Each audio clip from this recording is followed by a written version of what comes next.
पत्रकार मित्र, जमलेल्या बंधू भगिनींनो, माझ्या तरुण मित्रांनो, मी सुरुवातीलाच दिलगिरी व्यक्त करतो की आजचा कार्यक्रम हा 1 तास आधी व्हायला पाहिजे होता, परंतु आज मंत्रिमंडळाची बैठक होती, विषय बरेच होते आणि त्याच्यामुळे मी 2 वाजता मुंबईतून निघणार होतो। मी सुरेशराव खाडे आणि संजय बनसोडे आम्हाला निघायलाच 3 वाजले आणि त्याच्यामुळे थोडी घाई आहे, कारण पुढे देखील 2 ठिकाणी जायचं आणि 2 ठिकाणी आमची खो खो स्पर्धेच्या आणि कबड्डी स्पर्धेच्या बद्दलचे सांगली शहरातले कार्यक्रम आहे। मधल्या काळामध्ये आपल्याला सगळ्यांना माहिती आहे की आपल्या जिल्ह्याचे सुपुत्र आणि अनेक वर्ष विधिमंडळामध्ये काम करणारे आमच्याबरोबर अनिल भाऊ बाबर यांचं दुःखद निधन झालं आणि त्यांच्या घरी सांत्वनापर आपण जावं, ही आपली माणुसकी, ही आपली परंपरा आहे आणि त्याकरता त्यांच्या चिरंजीवांना भेटण्याच्या करता मी तिकडच्या भागात निघालेलो होतो। त्यावेळेस केदारने विनंती केली की दादा, आम्ही इस्लामपूर वाळव्याच्या परिसरामध्ये अतिशय प्रतिकूल परिस्थितीत काम करतो। तसं बघितलं तर माझं फार पूर्वीपासून उरण इस्लामपूरला जाणं येणं आहे। माझी मोठी बहीण मोहनराव पाटील डॉक्टर म्हणून आरजी पाटलांचे चिरंजीव त्यांना दिलेली आहे, त्याच्यामुळे 78 सालापासूनच माझं ह्या शहरामध्ये जाणं येणं आहे। काही राजकीय समीकरणं असतात आणि मधल्या काळामध्ये 2 जुलैला आम्ही काही सहकार्यांनी एक भूमिका घेतली।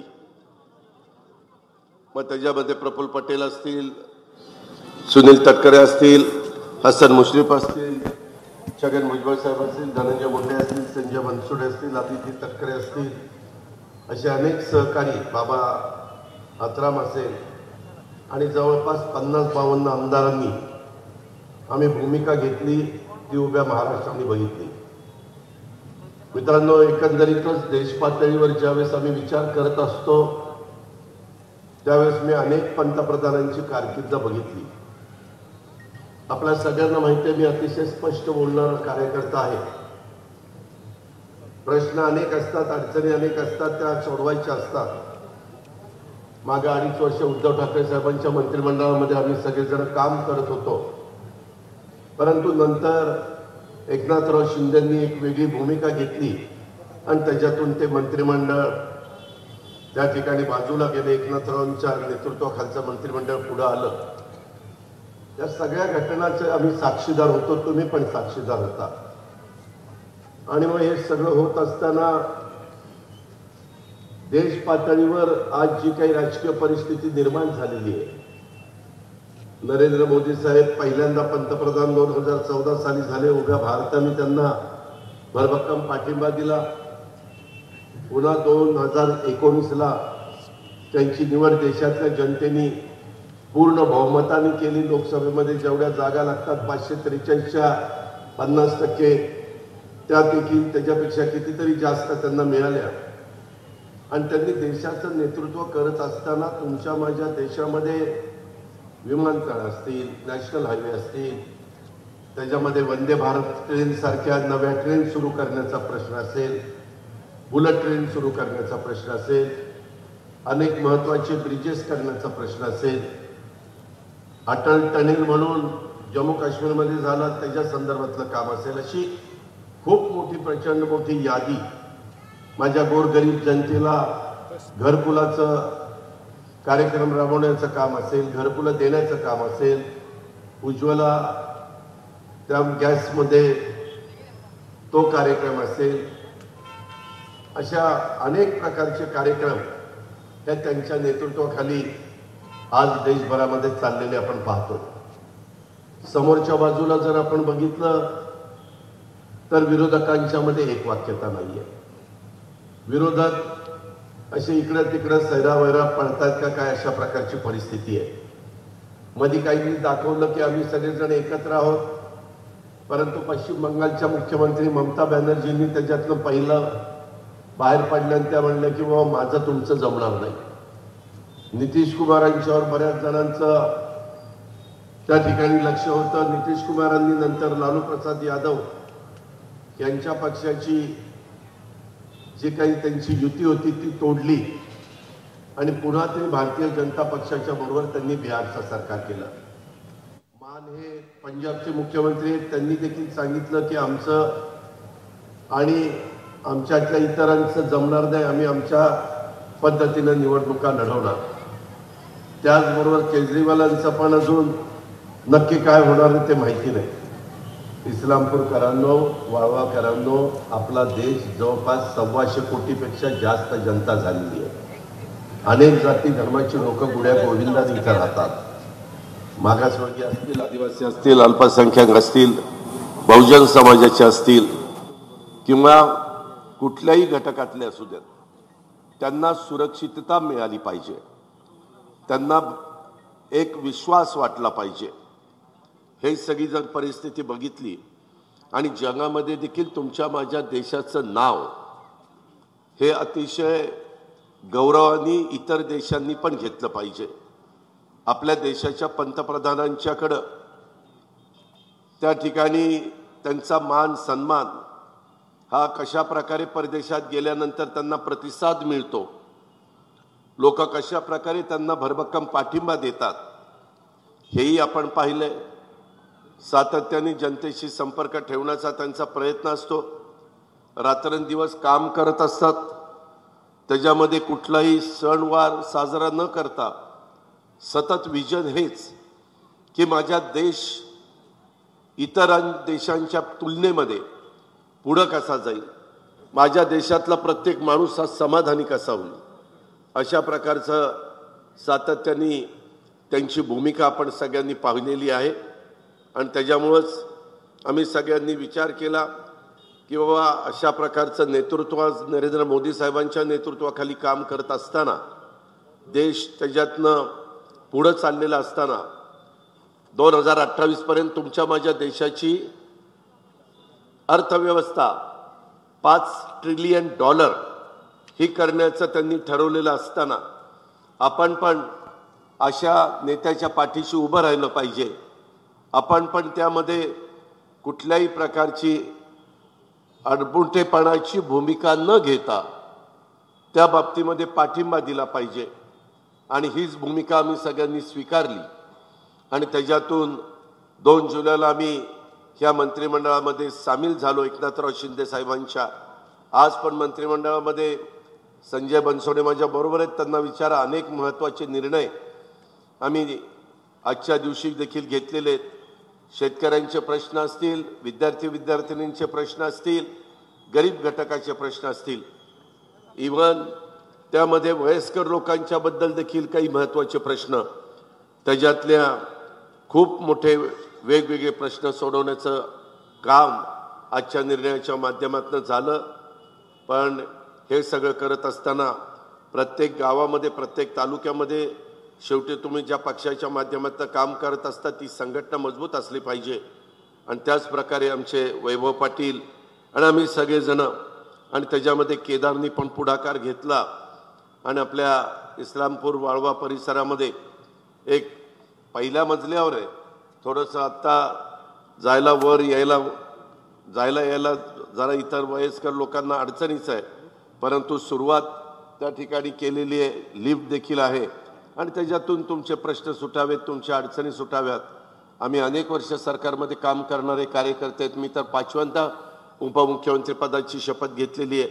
मग शेतकऱ्यांचा ऊसाचा प्रश्न असेल, शेतकऱ्यांच्या इतर पिकं असतील त्याचा कुठलाही प्रश्न असेल, इव्हन दूध व्यवसायाचा प्रश्न असेल, आमच्या पोल्ट्री व्यवसायाचा प्रश्न असेल, रेशीम व्यवसायाचा प्रश्न असेल. आत्ताच मध्ये दुधाचे भाव पडल्यानंतर आम्ही त्याच्यामध्ये 5 रुपये लिटरला डायरेक्ट शेतकऱ्याच्या अकाउंटला डीबीटी करण्याचा निर्णय घेतला. गाईच्या दुधाला 5 रुपये जास्त, त्याच्यामध्ये करोडो रुपये राज्य सरकारला भरावे लागले तरी चालतील, परंतु शेतकरी हा अडचणीतून बाहेर निघाला पाहिजे. अशाच प्रकारची आमच्यासारख्या कार्यकर्त्याची भूमिका आहे. तसंच 1 रुपयामध्ये पीक विमा उतरवण्याचं काम असेल. ज्यावेळेस नैसर्गिक संकट येतं, मग ती गारपिटीचं असेल, अवकाळी पावसाचं असेल, अतिवृष्टीचं असेल, कुठल्याही प्रकारचं नैसर्गिक संकट आलं आणि आमचा शेतकरी त्याच्यात अडचणीत आला तर त्याच्यात एकनाथराव शिंदेंच्या नेतृत्वाखाली हे महायुतीचं सरकार, देवेंद्र फडणवीसजी आणि आम्ही सगळेजण त्यामध्ये लक्ष घालून मार्ग काढण्याचा प्रयत्न करत असतो. कारण मित्रांनो, आम्ही शेतकरी हीच आमची जात आहे. आम्ही पण शेतकऱ्यांच्या पोटीत जन्माला आलेलो आहे. त्याच्यावर शेतकऱ्याची सुखदुःख शेतकऱ्यालाच कळत असतात. परंतु हे करत असताना अर्थव्यवस्था पण मजबूत राहिली पाहिजे. त्याच्यामध्ये कुठल्याही प्रकारची अडचण येता कामा नये. त्या संदर्भामध्ये आताच्या काळामध्ये जर शेतकऱ्यांच्याकडे, सर्वसामान्य माणसाकडे पैसा आला तर बाजारपेठ फुलून दिसते, तर लोक तिथं मोठ्या प्रमाणावर येतात. त्याच्यामुळे बाजारपेठेला पण चांगले दिवस दिसण्याच्या करता, दाखवण्याच्या करता ह्या सगळ्या मूलभूत गोष्टी अतिशय महत्त्वाच्या असतात. आणि त्याच्यामुळं इथं काम करत असताना केदार असेल, साजन असेल, सचिन असेल किंवा तैसीनताई असतील, तेजस्विनीताई असतील किंवा त्यांचे असंख्य कार्यकर्ते असतील, त्या सगळ्यांनाच मला विनंती करायची, आपण काळजी करू नका. राज्याचा अर्थमंत्री म्हणून मी सध्या काम त्या ठिकाणी करतोय. इथं आमचे खाडेसाहेब पालकमंत्री म्हणून त्या बाबतीमध्ये काम करतायत. मधल्या काळामध्ये एक महत्त्वाचा निर्णय देखील, अनेक वर्ष सगळ्यांची एक मागणी होती की अयोध्येला प्रभू रामचंद्राचं मंदिर झालं पाहिजे. आणि बरेच कोर्ट कचेऱ्या झाल्या, सुप्रीम कोर्टात 5 बेंचच्या समोर ते प्रकरण गेलं आणि अनेक प्रकारचे गोष्टी आपल्याला त्याच्यातनं पाहायला मिळाल्या. त्याच्यातनं अनेक प्रकारचं राजकारण आपल्याला पाहायला मिळालं. परंतु अतिशय मजबूत अशा प्रकारचे नरेंद्र मोदी साहेबांच्या सारखं नेतृत्व पुढे आल्यानंतर त्यांनी तिथं अतिशय सुंदर अशा प्रकारे, जिथं गेले 500 वर्ष असं सांगितलं जातं की बाबा मागणी होती, ती मागणी आताच्या काळामध्ये पूर्ण झाली आणि अतिशय सुंदर अशा प्रकारचं 22 तारखेला श्रीरामाचं मंदिर आणि तिथं मूर्तीची त्या ठिकाणी स्थापना ही करण्यामध्ये आली. आणि त्याचं उत्साहाने देशाने स्वागत केलं, आपल्या सगळ्या परिसरांनी स्वागत केलं. हे सगळं करत असताना वाराणसीचं मंदिर असेल, उज्जैनचं मंदिर असेल, जी महत्त्वाची तीर्थस्थानं आहेत त्याला देखील एवढ्या मोठ्या प्रमाणावर भाविक जात असतात, त्यावेळेस सगळ्या सुविधा मिळाल्या पाहिजेत, अशाच प्रकारची भूमिका त्यांची आहे. हे सगळं करत असताना शाहू फुले आंबेडकरांच्या विचारधारा ही आम्ही कुणी सोडलेली नाहीये.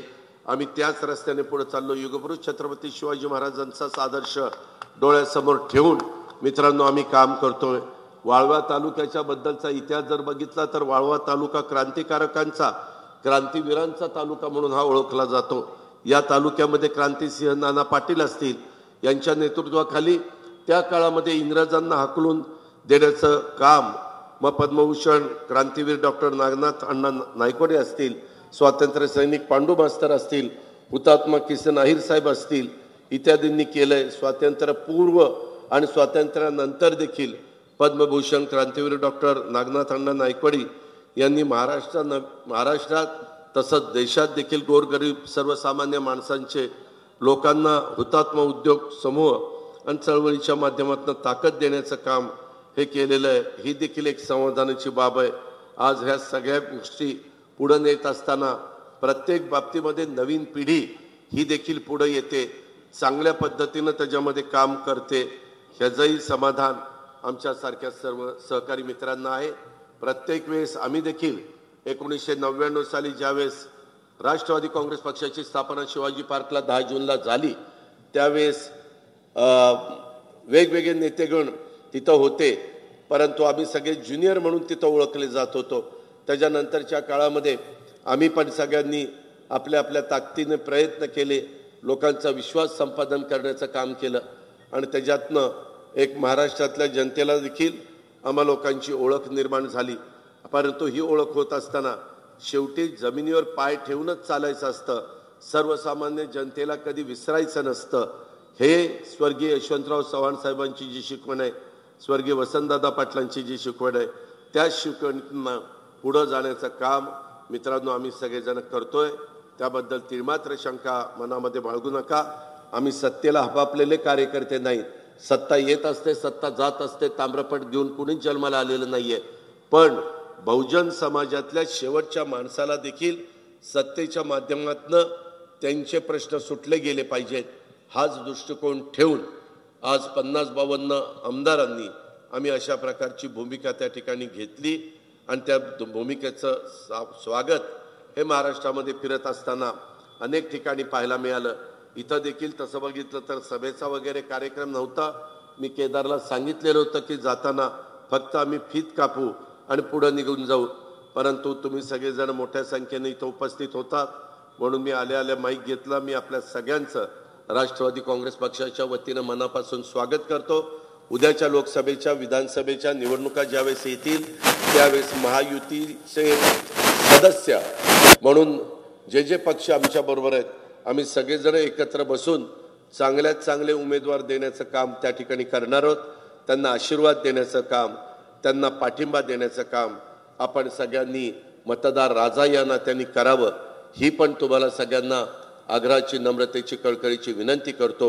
आणि आज आपल्या सगळ्यांच्या साक्षीनं वाळवा तालुका राष्ट्रवादी काँग्रेस पार्टी कार्यालयाचं उद्घाटन इथं झालं असं जाहीर करतो आणि माझ्या पुढच्या कार्यक्रमाला जाण्याची परवानगी घेऊन मी आपली रजा घेतो। जय हिंद, जय महाराष्ट्र।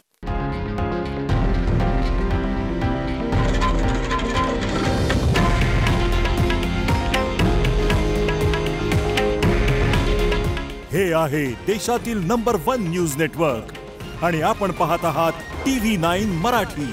काळजी तुमची, हित महाराष्ट्राचं।